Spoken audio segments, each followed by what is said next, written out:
Өдрийн мэнд залуужуулах бичлэг 32 хүрж байна. Тэгээд манай пэйж харин зүгээр нэг энгийн нэг байдгал нэг хүнээр байдгал нэг хүний байдгал нэг ярианууд байдаг байгаа. Нэг тийм онцгой ч юм уу, баян дарган затгалан ч юм уу, эсвэл нэг амьдралд байдгүй зүйлийн тухай ярих гэж байгаа биш. Ер нь бол амьдралд байгаа зовлонгуудын тухай ярих гэж хичээдэг. Амьдралд байгаа зовлонгууд маш олон байна. Үсгийн зовлон байна, хөдөлгөөний зовлон байна. Маш олон зовлонгуудыг бид нэр туулж авч байгаа.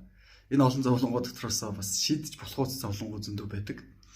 Үхэл хагцал гэдэг зүйл яг үнэхээр зам уу юм уу, үнийг ялах боломжтой юу гэдэг асуудал хүн төрөлхтөнд эртнээс хойш байж ирсэн.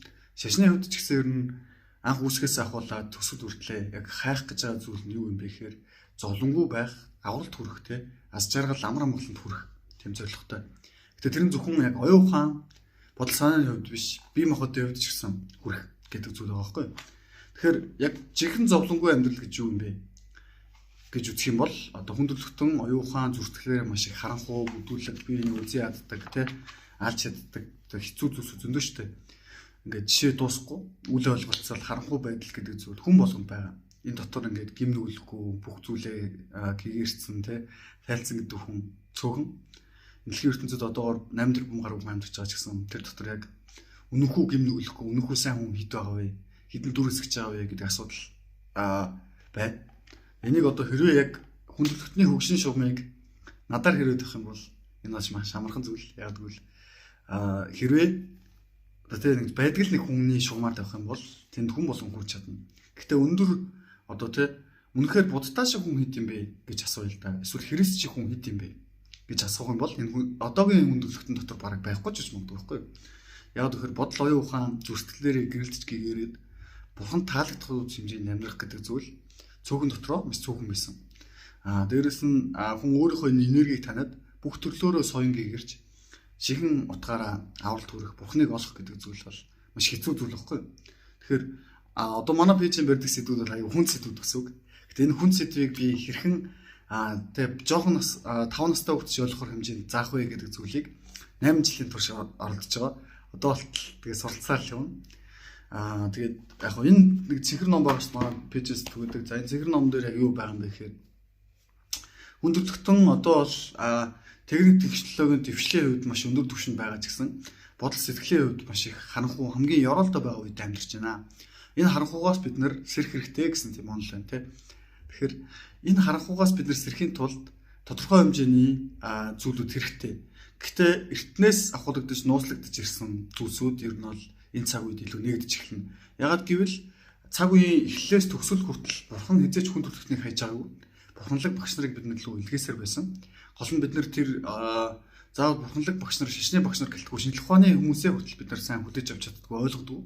Урлагийн хүмүүсийг ч гэсэн те одоо сэргэн мандалтын үеийн хүмүүсийг за эсвэл сүүлд мэдлжсэн сод эрдэмтдийг ч юм уу тэгээд одоо энэ христийг ч юм уу, буддаг ч юм уу яг тухайн цаг үеийн болгонд болохоор хүндэлж байгаагүй, ер нь бол үл ойлгох хандлага зөндөө байдаг байсан.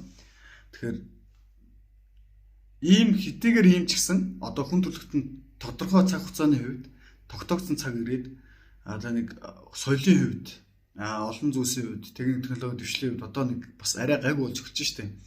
Би энэ яг далдуур гэхээс биш илээр нэг одоо тэгээ шууд чулууд жалах ч юм уу, жал жалах ч юм уу, морины сүлээс чирэх хэмжлэн тиймэрхүү хатуу хэрцгий хуйлуудаа бол айлуулах хоошин тавиад айлуулах илүү эрхчлөөтэй, илүү амар амгалан нийгмийг зогсоох гээд ихтүүлэх гээл явж байгаа.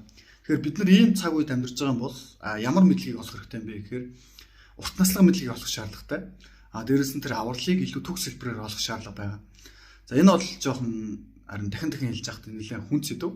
Ус төрөх юм шиг, шашных юм шиг сэдв. Гэхдээ ингээнээр хэлэх юм бол та зүгээр өхгүй болох чинь, өвдөхгүй болох чинь тань маш их ашигтай байдаг байхгүй юу? Яг ашигтай юм бэ гэхээр өвдөх хэрэг байдгүй. Одоо Монголд сая сүүлд хэлжсэн те ингээд Монголд тэр хүн өвдөх хэрэггүй байхгүй юу? Яг өвдөх хэрэггүй юм бэ гэхээр үр зээлтэй, үр хөвгттэй, үр хөвгтүүд нь жоохон. За ингээд 40 50 нас хүрлээ гэхэд хөвгтүүд нь жоохон те. Ингээд гарын ганцаас хөлийн дөрөнд хөрвж ирэхэд дор хаяж нэг дахиад 50 60 70 80 насч иж тэднийхээ нэг том болохыг үр ачи үзчих гээд идэг. Эсвэл үр зээлтэй. Бакны лизинг байна, янз янзын утасны зээл байна те. Цалингаас цалингийн орн ингээ амьдраа явж байна. Өвдөх хэрэг байхгүй. Өвдөд гэртээ ингээ байх хэрэг ирэх байхгүй. Амьдраж байгаа хүмүүс зөндөө байгаа байхгүй. Тэгэхээр би ч гэсэн яг та нарын нэг гэхдээ би та нарт нөгөө сонголт өсгөж байгаа юм шиг таалагдах гэж хэлээгүй. Яг одоо энэ амьдрал дотор өөр байгаа. Хамгийн гол нь бид нар нэг хүн гэлтгүй нийтээрээ яг юм энгийн мөртлөө төгс соёлоодыг зөв суралцж чадах юм бол бид нар маш их мөнгө хэрэггүй байхгүй юу? Монгол хүнд бас нэг давуу чанар байдаг. Энэ давуу чанар нь юу юм бэ гэхээр аливаа зүйлийг маш хурдтай суралцж чаддаг. Энэ чадвараараа дамжуулаад бид нар одоо яг энэ төвчийн зөв соёлыг. Гэхдээ яг миний түгэж байгаа номын орчуулагч нь төв ламдрын залуучуулахноос ч гэж орчуулсан ч гэсэн яг үүндээ энэ төвтэй нэг хамаагүй байхгүй юу? Буддагийн үеэс тэрнээс ч өмнөх үед байсан багш нарын хүний энэ бие махбодтой энергийг хэрхэн уяах вэ? Өөрийн энергийг хэрхэн зөв контролдож сурах вэ те? Хүн сүнслэг чадвараа алдсан ч гэсэн тэрийг хэрхэн тогтоон барих вэ? Мартахгүй байх вэ гэдэг тухай зохиожсэн тийм хэдэн хөдөлгөөн байдаг. Ёс зүйн үйлдэлүүд. Тэгээ энэ үйлдэлүүд болохоор хамгийн анх нь ер нь бол бурхандаа дахин холбогдох гэж нэрлэгддэг. 7 дугаар дасгал нь хамгийн анх үүсээд тэгээд 1 2 3 4 5 6 дугаар дасгал нь сүлд үүссэн юм түүхтэй. Тэгээд энэ цогц 7 дасгал ер нь хэрвээ хизээ үүссэн бэ гэхээр ойролцоогоор 2500 жилийн бүр яг одоогийн төр төрхөө олсон гэсэн үг. Тэрнээс хойш яг ямар замаар тулж ирсэн бэ гэхээр урт наслуулдаг сүм түгэндээ нэг 2 3 удаа нүүсэн. Яг буддисттай адилхан буддист энтхийн цаад тэгзараас үсээ те энтгээр дамжаа төв рүү нутгших Монгол руу нутгших гэмсэн зам туулсантай адилхан. Урт наслуулдаг сүмийнхэн ер нь бол 2 3 удаагийн нүүлийн дараа яг одоогийн байгаа тэр төвдөд байгаа байр сууриндаа ирээд урт хугацаа амьдарч байгаа хэн. За энд ямар хөө хүмүүс байд юм бэ гэхээр дунджаар 100 настай хүмүүс байдаг. Тэгээд ер нь тэрнээс дэшээ. Тэрнээс дэшээ гэдэг нь одоо анхны ном дээр гардаг шиг километр шиг нэг 300 настай хүмүүс бол байдаг. Гэтэ тэд нар бол ер нь хүн гэхээс илүү арай л өөр төлөвт амьдардаг энерги бит гэж хэлж болно. Жишээлбэл онгодууд бол сүнслэг бит штэ. Тэгэхээр хүнийг бодвол хийсвэр нэг баригдахгүй харагдахгүй гэхдээ тодорхой хэмжээний оюухан хунсартай тийм бит тийм үү.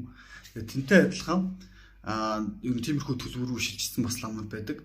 Гэтэ гол нь яг юу юм бэ гэхээр хүн төрөлхтөнд өөрийнхөө хүч чадлыг, мартсан хүч чадлыг, дотоод хүч чадлыг сэргээхийн тулд дээрэс нь энгийн зүйлсээр дамжуулж бурханлаг мөн чанараа олохын тулд эсвэл маш бага хугацаа зарцуулж илүү том зүйлсийг ойлгохын тулд энэ орц цагийн үйлдэл буюу энэ цогц тасгал хэрэгтэй байдаг.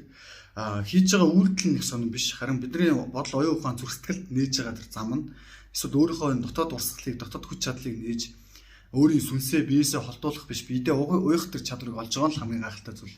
Энэ чадварыг бид нар олох үед бол та нар олоогүй учраас энэ ингээ үлрийн юм шиг санагдана, гаж юм шиг санагдана, тэнэг юм шиг санагдана харахгүй.